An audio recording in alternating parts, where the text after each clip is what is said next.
G'day everyone, Dr. Nick Fuller coming to you from the land down under, Sydney, Australia. I'm here to talk to you about integrating scalable weight loss and nutrition programs in gyms. Now, this is particularly relevant in the modern day environment. A lot of patients, clients that we're seeing are obviously struggling with their weight. Now, this is the fabulous place that I'm lucky enough to work, Charles Perkins Centre at the University of Sydney and Royal Prince Alfred Hospital. Basically, in my role here, we're trialing and testing different weight loss products, treatments to paint a better picture for not only what people should be doing in terms of their weight loss journey, but also the treatment of metabolic disease. So this is Australia's largest obesity service in the country.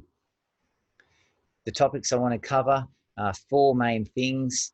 Basically, how we regulate our body weight, why we're failing on our dieting and weight loss attempts. Again, remember, this is particularly relevant because a lot of clients that you see in gyms, friends, family, colleagues that are out on weight loss journeys, they're getting the short-term wins, but they're going back to their starting points and they're ending up heavier than before they started. And then putting this in the context of, what's currently available on the market in terms of nutritional programs, but then giving you an evidence-based example for scaling through technology so you can follow, evidence-based care in the palm of your hand. To put this all into context, I want you to think about, us individuals. We can go day to day, have huge variation in our food intake, but our body weight does, remain remarkably stable. Now, this is obviously due to many different factors, which I'll get into, and you can change your body weight by strict caloric restriction, where you see a weight loss, but you can also put people in a confined environment and overfeed them and drive their weight back up. But when you put them back into a normal environment, their weight does rebound to where they were. Adiposity returns to baseline levels. Now, this is a concept that we have termed, us scientists, as our set point. So it's the weight you remember being at for a long period of time. Everybody's set point is different. So mine might be 80 kilos, Pat's might be 90, Terry's down the road might be 120, but basically it's that weight you remember being at. It's the weight we always seem to protect, and it's the weight we always remember coming back to with different times or different periods of stress on the body.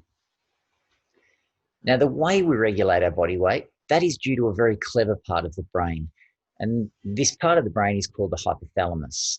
Each day we receive signals telling us when we should eat, and other signals or appetite hormones telling us when we shouldn't eat. So some of them are released from the stomach, others are released from other organs like the pancreas, but also fat tissue, adipose tissue. So basically you've got this clever wiring system between different organs, different tissues in the body, acting on the brain, telling you when you shouldn't and shouldn't eat. Now, here is a comprehensive list of what these hormones are. One that we're pretty familiar with is ghrelin. In between meals, when you haven't eaten for a long period of time, ghrelin levels will go up, telling you to eat more.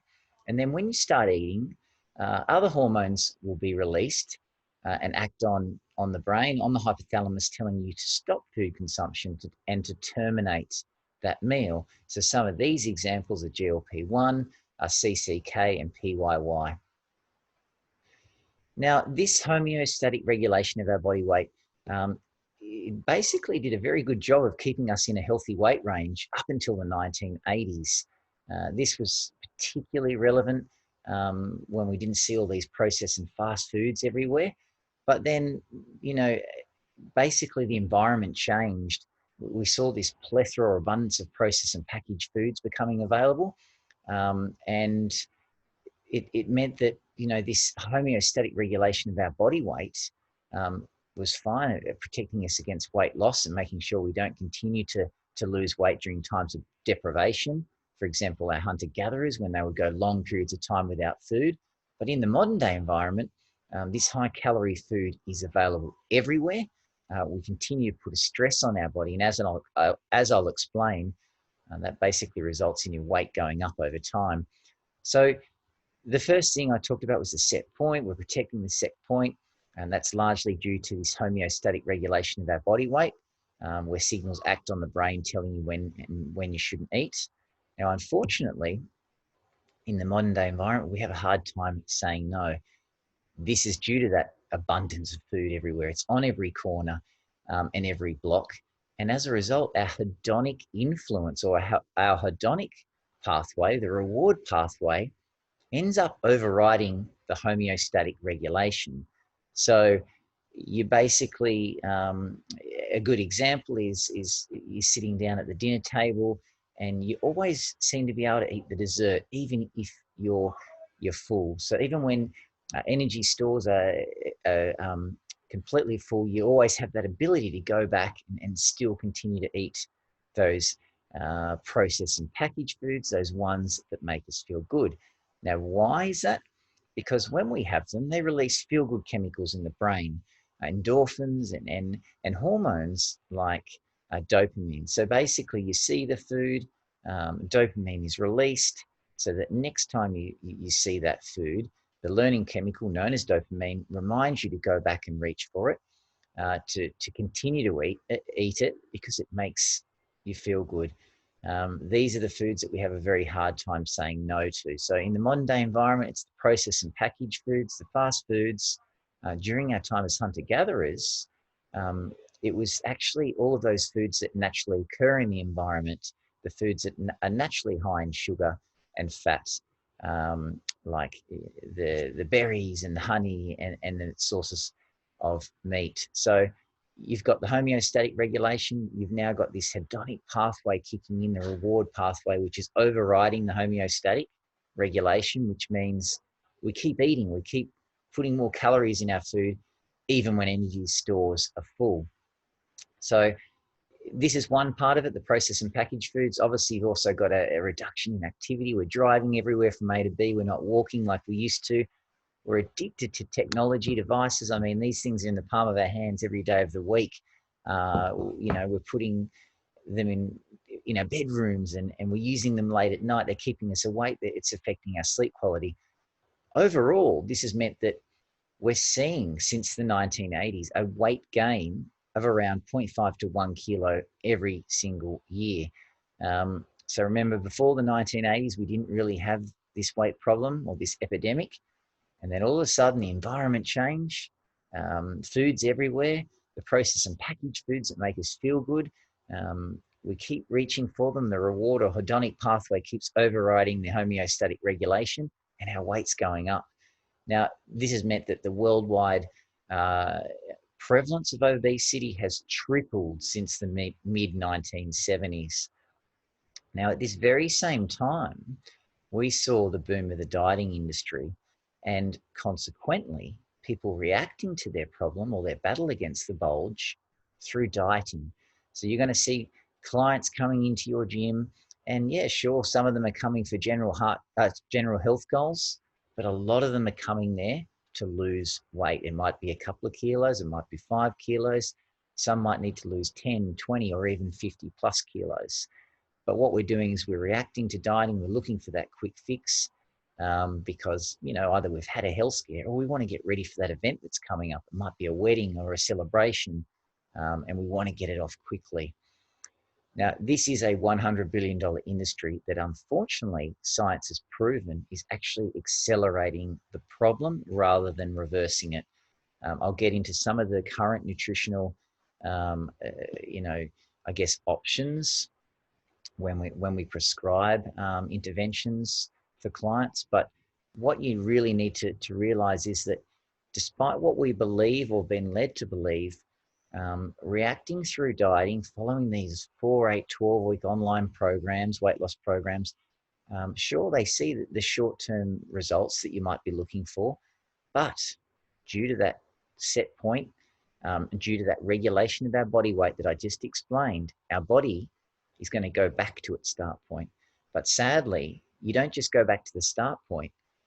you will see your clients, your patients go back to a point that's a little bit heavier. They end up overshooting their fat stores, putting a little bit of extra in reserve to prepare for that next bout of starvation that they're going to go on. Now, the best example of this comes from a large data set looking at 4,000 twins.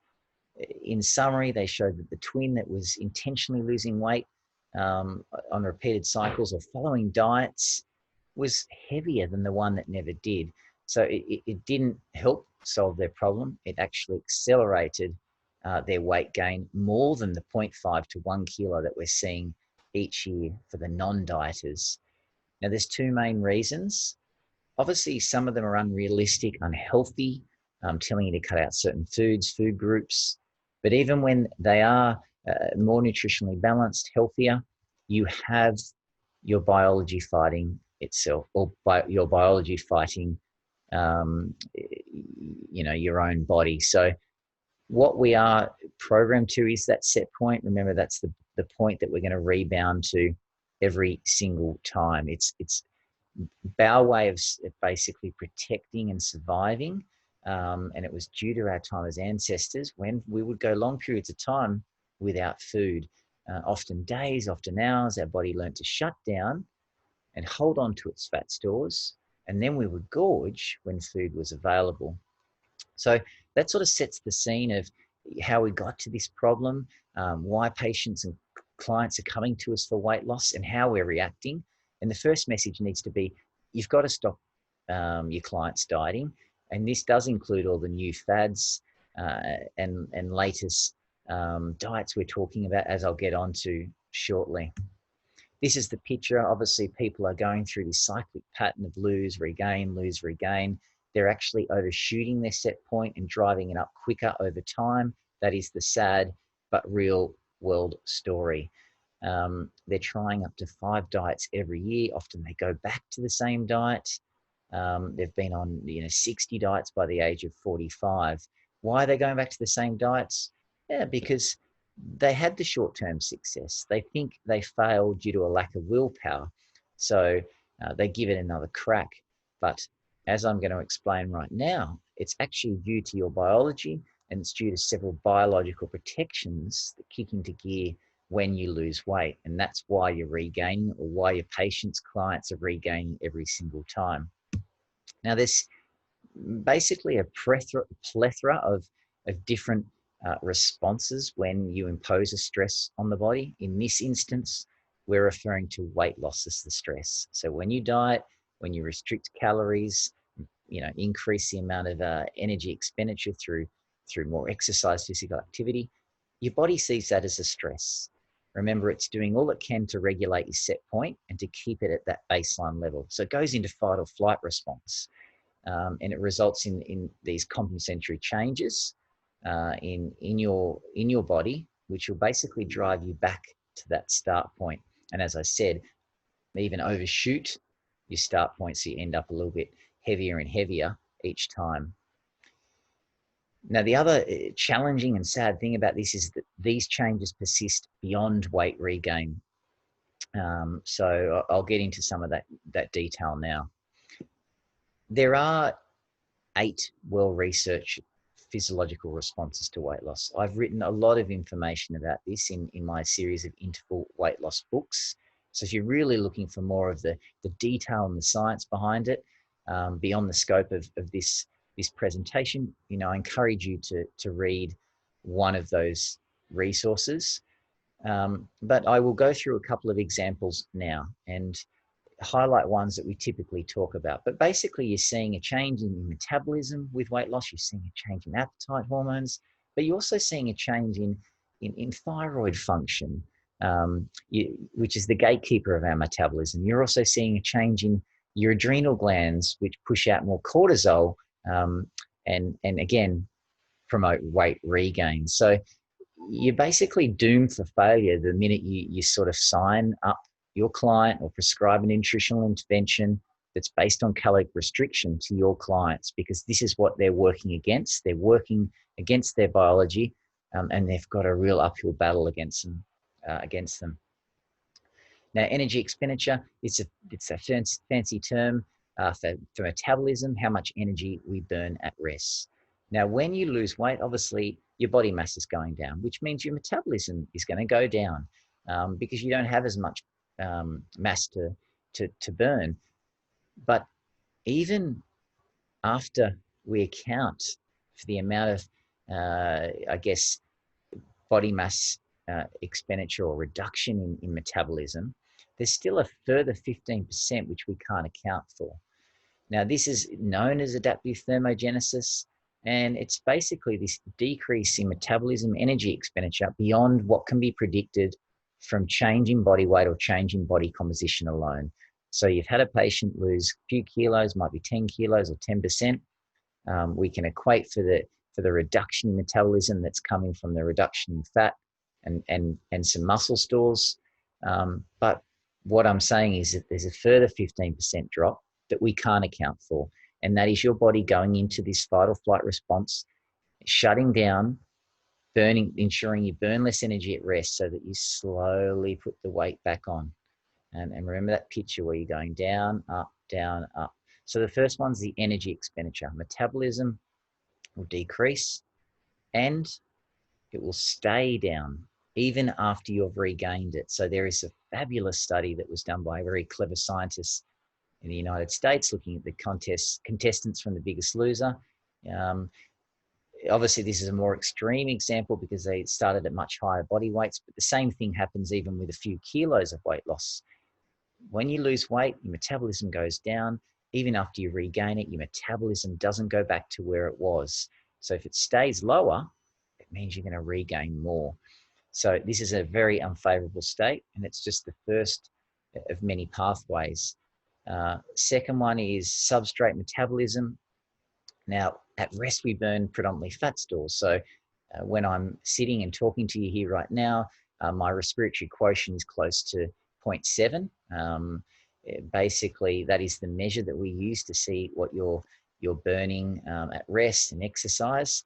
Now, when we sit at rest, we're burning predominantly fats, but when you lose weight, you actually see a shift in that RQ towards 1, which means you're going to burn more carbohydrates at rest, which means you burn less calories at rest, which again means it's going to drive up your weight back to your start point. So again, another very unfavorable position because fat burns a lot of energy and burns much more than carbohydrates. But when you lose weight, it shifts from fat to carbohydrate, which means you're just burning less energy at rest or less calories at rest. The third one that I'm going to highlight, another very good example, because we like to talk about our gut hormones and our appetite hormones. It's something that most people are pretty familiar with, but weight loss does result in hormone changes. Okay, now I went through some of these examples. I talked about ghrelin and GLP-1, CCK. Now, what happens is when you lose weight, your ghrelin levels actually go up. Now, remember, ghrelin is one of those hormones that tell you to eat. So you've lost weight, ghrelin level goes up. Now, if ghrelin level's going up, it means it's telling you to reach for more food, and you feel it like you have this uncontrollable urge to keep eating. Now, the other thing is that you're obviously going to see reductions in those other hormones that typically are telling you to stop eating. So you see a reduction in things like PYY, CCK, GLP-1.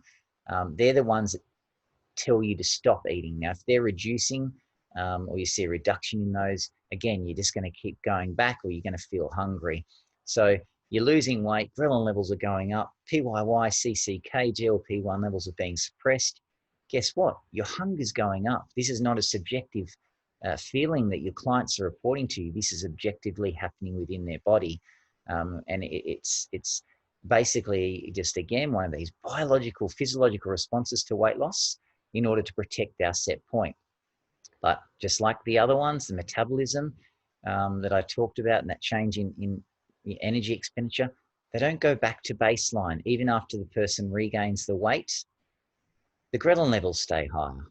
The PYY, the CCK, the GLP-1, they stay lower. So your hunger remains elevated even after you regain the weight. So again, you overshoot, put on a little bit of extra fat and prepare for the next bout of starvation.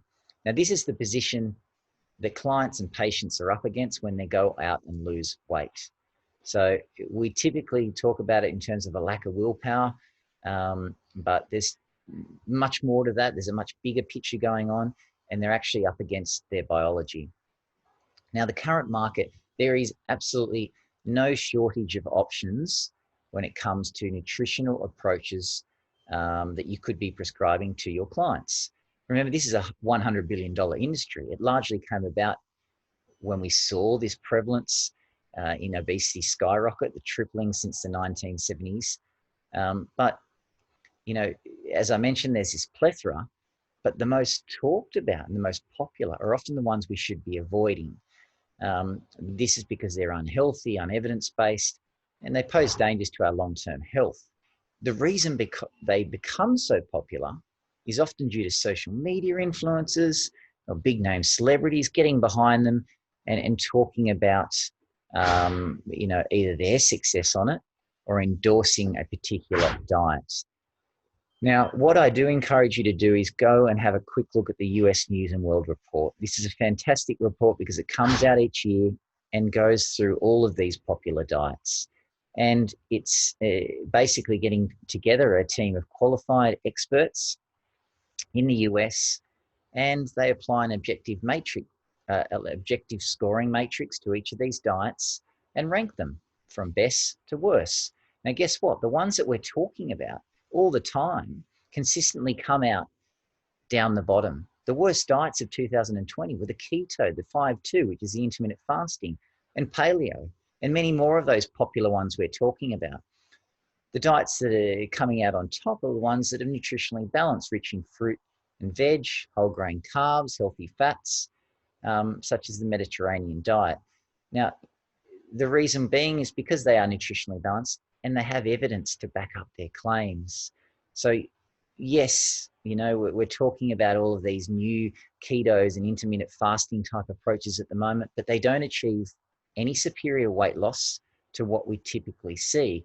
People lose, we share the short-term wins, but when we follow them up at our clinics here at University of Sydney Upper Hospital, they've stacked it back on. It might be a couple of months down the track. It might be a couple of years down the track. But not only have they stacked it back on, remember they've overshot the fat storage and they've put on a little bit extra. We're not talking about the long-term pain that many of these clients and patients of ours are going through. And this is why this is a very good report, because it does pull them all apart. And when it comes to the latest and greatest diets, sure, they might be getting better success short-term, but long-term, they're not achieving any better results. People are going back to their start point, ending up in a worse off position physically, but also mentally because of the body image disorders they're developing, and also the negative relationship with food they're developing because they fear certain foods and they've been told certain foods are bad for them.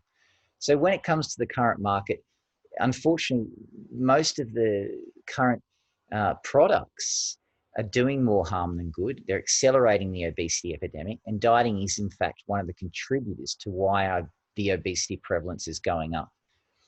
Now, remember, this is the picture. Even with the latest and greatest diets, remember, they're going back to their start point. And they're ending up a little bit heavier each time. Now, it's not all doom and gloom.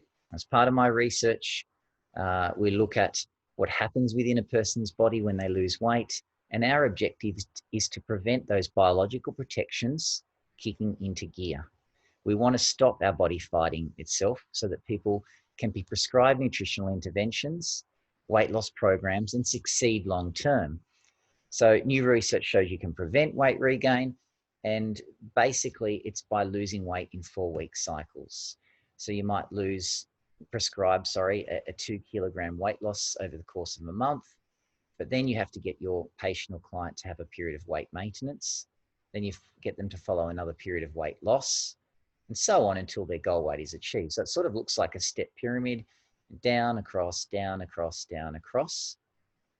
And with those periods of weight maintenance, we find that these biological protections that we typically see with diets and conventional diet approaches, well, they don't kick into gear. So you don't see the decrease in metabolism. You don't see the change or increase in appetite hormones telling you to eat more. So it allows a person to approximately lose, a 12-kilo weight loss over the course of a year, and importantly, keep it off because they're overcoming these biological protections that I've just talked about. And that is the most important thing. We want to prevent the usual response to weight loss. And one of the hardest things for a client or patient to, I guess, comprehend in this instance is that they have to actually take the foot off the accelerator and impose brakes every second month. We get excited by the number on the scales going down. And guess what? We want to keep losing weight. But if you do that, you will just get the same result you've got every other time. You will keep going down until your body goes in complete shutdown. And then remember, it will come back to its start point. It happens at different time periods, sometimes months, sometimes years, but it still happens. How do you get your client to lose that 2 kilos? Why 2 kilos? Because 2 to 3 kilos is what we consider clinically significant.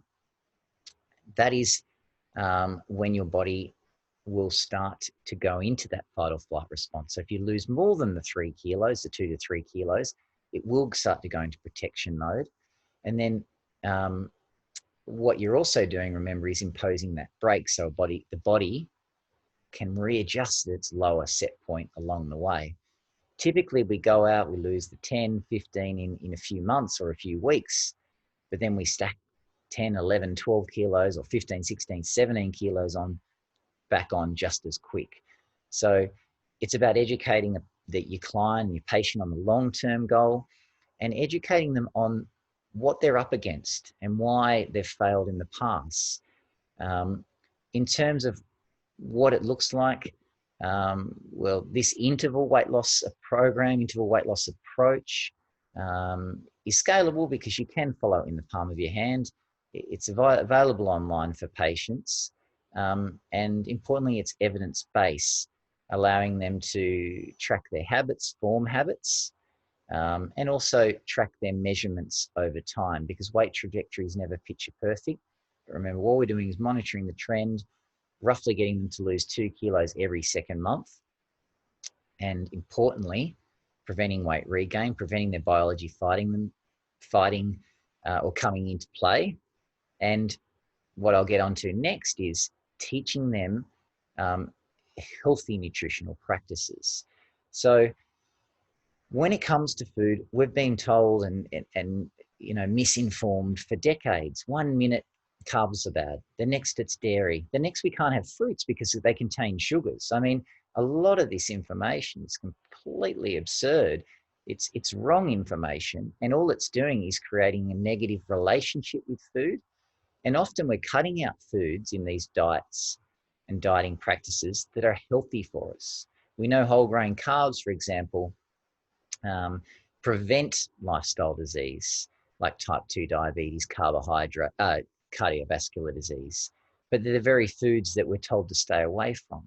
So I guess one of the first things when we're prescribing these scalable tech options like the interval weight loss program, we're teaching them what foods they should be eating for holistic health, to not only help them regain control of their weight and help them with their weight loss goals, but importantly, their long-term health.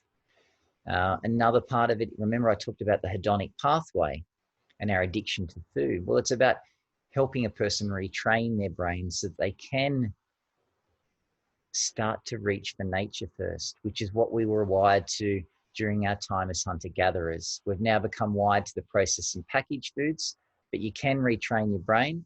The hardwiring of the brain is in fact soft wiring, and over time, those healthier choices become easier. It also educates a person on portion sizes and how to apply it in a real world, sustainable way without having to count calories and weigh out grams of food and all of these, absurd, neatly packaged products that we typically follow. I mean, we can all do that for 4, 8, 12 weeks, but it's not sustainable lifelong. Plus, our evidence has shown and our research has shown that it's much easier than that. If you apply or get your patients to apply these simple steps and simple principles, it helps them form habits over time, which then become a way of life. And then you've obviously got the methodology itself with the on, off, and then incorporating activity into their lifestyle that's sustainable, fun, and, I guess helping them achieve their goals. And then lastly, sleep quality and the role technology has to play um, in a person's, I guess, on a person's weight loss journey, because poor sleep does affect our lifestyle choices, and it is an important part of the puzzle. So it's a holistic approach with a very core component being the nutritional choices we should be making and educating, and how to educate our patients and clients on what we should be doing for weight loss and good health. There's plenty more information at intervalweightloss.com.au. You can also email me. It has been an absolute pleasure being able to present to you and share this information and research I'm doing here at the University of Sydney. Hopefully we can touch base face to face one day when we're not in the COVID-19 environment. Dr. Nick signing out, wishing you all the best. Thank you.